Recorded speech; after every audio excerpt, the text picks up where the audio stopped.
El abordaje del tema mutaciones cromosómicas, que son los cambios numéricos y estructurales, se suele estudiar yendo desde los daños que ocurren en el ADN hacia las consecuencias de los mismos en el fenotipo.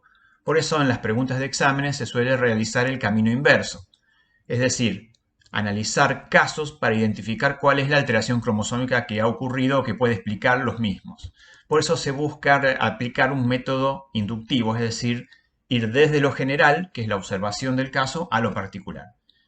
Para esto hay muchos métodos para realizarlo, pero en general, para el tipo de preguntas que hacemos nosotros en los exámenes, tratamos de seguir ciertos pasos o abordarlo de cierta manera. Por ejemplo, en primer lugar, en el planteo, identificar y observar los datos del problema que nos pueden dar una idea de cuál es la información relacionada con la morfología de los cromosomas y cuál es la información relacionada al fenotipo del individuo para el caso planteado. Y a partir de ello, ir descartando sobre las opciones disponibles cualquiera de las alternativas de cambios numéricos y estructurales hasta tratar de deducir si las alternativas que nos quedan como opción pueden explicar el cambio ocurrido.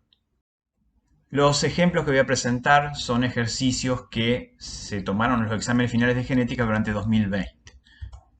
En este planteo, que no lo voy a leer, pueden pausar el video para verlo con detalle, se hace una presentación de un caso en particular donde se sospecha una anormalidad cromosómica y se presentan una serie de opciones que podrían explicarla, pudiendo elegirse una o más opciones correctas. El primer dato que empezamos a identificar es que el número cromosómico coincide con el de la especie. Identificar si hay algún cambio en el número cromosómico suele ser la principal observación que hay que hacer en todo el planteo. A partir de esto voy a descartar todo lo que implica un cambio en el número cromosómico normal de la especie, es decir, poliploidías, aneuploidías y cambios robertsonianos. De las opciones descarto estas 4. En segundo lugar, el planteo me habla de que en la meiosis se observan bivalentes para todos los pares cromosómicos, es decir, una meiosis normal, por lo tanto voy a descartar aquellos cambios estructurales que provocan la formación de multivalentes en meiosis, es decir, en este caso la translocación. Ya no involucré para este descarte los cambios poliploidía porque los descarté en la opción anterior. En tercer lugar, me habla de que en el fenotipo se observan complicaciones fisiológicas y fertilidad reducida. Por lo tanto, voy a descartar los cambios estructurales que no afecten el fenotipo y o la fertilidad del portador, porque se dan ambos tipos de alteración. En este caso voy a descartar a la inversión. Me queda entre las opciones la delesión o la duplicación para explicar el fenotipo. En el planteo me dice que se identifica una alteración entre homólogos, únicamente para un par cromosómico en particular. Por lo tanto, voy a descartar esos cambios estructurales que no pueden detectarse por la morfología cromosómica. En función de la teoría, habíamos visto que los casos de duplicaciones suelen ser casos tolerados cuando implican poco material genético. Por lo tanto, son detectables mediante técnicas de PCR, en caso sería una PCR en tiempo real. Por lo tanto, no se detectaría observando la morfología cromosómica. Por eso se puede descartar a la duplicación y me quedaría que la opción correcta para explicar este tipo de caso es la delesión. Segundo ejemplo, vuelvo a dejar el planteo a disposición, pausando el video pueden leerlo en detalle. Se ofrecen otras opciones diferentes al ejercicio anterior. Cada ejercitación tiene sus propias opciones. Del planteo, como información relevante, puedo extraer lo siguiente. En primer lugar, comienzo nuevamente con el tema del número cromosómico, el cual en este caso no coincide con el de la especie en cuestión. Por lo tanto, voy a descartar aquellos cambios que no me modifican el número cromosómico. De las opciones disponibles, voy a descartar translocación, duplicación, delesión e inversión. En segundo lugar, me dice que ese número cromosómico que no coincide con el de la especie, además es menor a lo esperado para la especie. Por lo tanto, voy a descartar los cambios cromosómicos que me aumentan el número cromosómico en el cariotipo. Para este caso, las opciones que me quedan son descartar fisión robertsoniana y trisomía. Y en tercer lugar, me dice que el individuo, si bien tiene una apariencia normal en el fenotipo para su especie, presenta problemas de fertilidad reducida. En este caso, se debe a que ocurre la formación de un multivalente en todas sus células en la metafase 1. Por lo tanto, voy a descartar cambios cromosómicos que no provoquen la formación de multivalentes en meiosis. De las opciones que me quedan están la función robertsoniana y la monosomía. En este caso, el que no forma multivalentes es la monosomía, que me estaría dando un cromosoma univalente en la metafase 1 de la meiosis. Por lo tanto, la opción que podría explicar el caso en el planteo es la fusión robertsoniana. El ejercicio número 3 involucra una pregunta de desarrollo, es decir, no hay opciones sobre las cuales elegir para responder. Y hay dos preguntas. El planteo en general habla de un individuo con un número de cromosomas diferente al normal de la especie, en el cual se busca multiplicar a ese individuo por un interés comercial.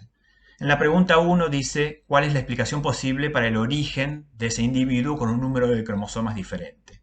A partir de los datos del problema, puedo deducir que el número gamético de la especie es n igual 8. Por lo tanto, el individuo que tiene un fenotipo diferente es un individuo triploide.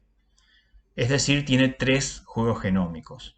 Pero no puedo deducir a partir del enunciado si es autotriploide o alotriploide.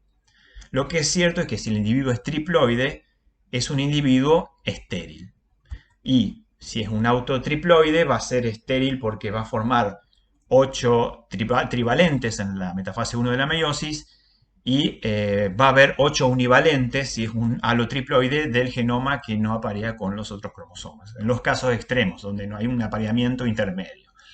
A partir de ello, la pregunta 2 dice que si ese fenotipo es interesante, ¿qué forma de multiplicarlo utilizaría? Teniendo en cuenta la respuesta de la pregunta 1 de que es estéril, si se quiere multiplicarlo, la opción de duplicar el número cromosómico, que es una de las alternativas que se había abordado en la teoría para el caso de los poliploides, en el caso de que sea un alopoliploide, no solucionaría el problema de fertilidad.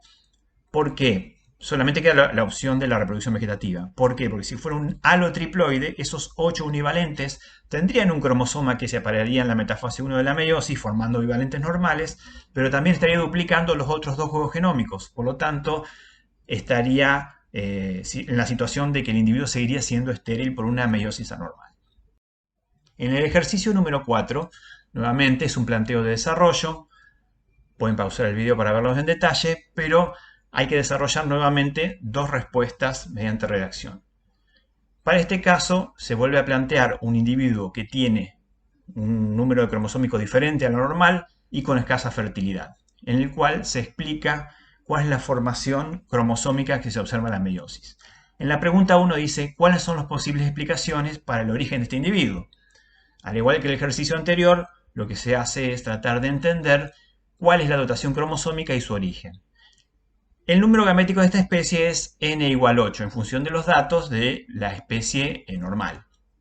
En el individuo con un fenotipo diferente, en función de la cantidad de cromosomas, puedo deducir que es un individuo tetraploide. Tiene 4 juegos genómicos, por eso el contenido cromosómico es 32.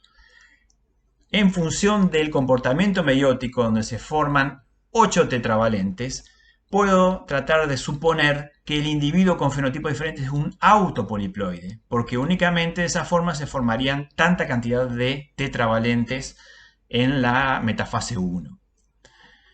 Ese sería el origen del individuo, es decir, la formación a partir de 2 gametas no reducidas que se fusionaron en la reproducción. En la pregunta 2 dice, ¿podría intentarse mejorar la fertilidad duplicando con colchicina? Que era una alternativa similar a lo planteado en el ejercicio anterior, para multiplicarla por semilla y justificarlo. En primer lugar, se quiere multiplicar ese fenotipo que es raro y estéril, pero si es un autopoliploide, duplicar el número cromosómico no soluciona el problema de fertilidad, porque formaría octavalentes. Por lo tanto, la reproducción por semilla solamente sería posible si existiese apomixis. Si no, la única forma de multiplicarlo sería mediante reproducción asexual. Al siguiente ejercicio no lo voy a resolver en esta presentación, lo dejo a disposición como una de las preguntas que se han tomado en los finales en 2020 para que la puedan analizar por su cuenta, traten de deducirlo, se resuelve de la misma manera de lo que se venía abordando en los ejercicios anteriores, es una pregunta de desarrollo. Si tienen alguna posible solución o alguna pregunta pueden dejarla en los comentarios. Espero que les sirva, nos vemos en otro video.